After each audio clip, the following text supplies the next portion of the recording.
Hello guys, welcome to my blog. मेरो नाम हो सुमन अर्याल। म सबैलाई ह्यापी तिहार र दसैँ भइएको 8 दिन भइसक्यो। अब हामी यहाँ जाँदै छौं। अब दसैँ भएपछि त खेती सुरु हुन्छ गाइज, यो थाहा छ हैन।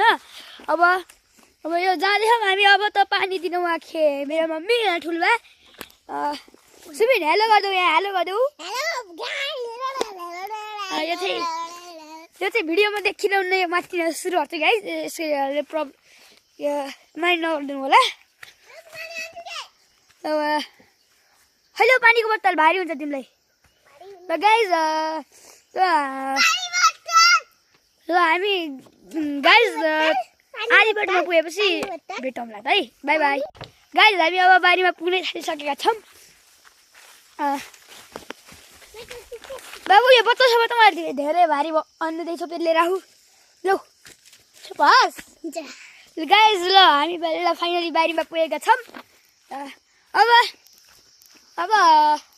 यहाँ घाँस काट्ने चलिरहेको छ र भोलि यहाँ जोत्ने हो। जोतेको ल गाइस। अब आउ सुबेन अब एक के मान्छेलाई अब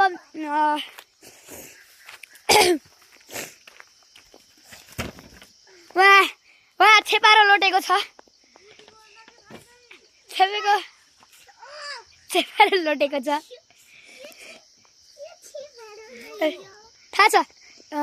छेपारो लोटिरहेको छ गाइस। दर्शक बिन मोबाइल धेरै हल्लियो गाइस। आकाचुपी गाइस ल हेर्नुस्, आधी बारी भइसक्नु भएको छ। आधी बारी भइसकेको छ। पछाडि हुन्छ गाइस। अहिले गएपछि भेटौँला है। कस्तो आफैले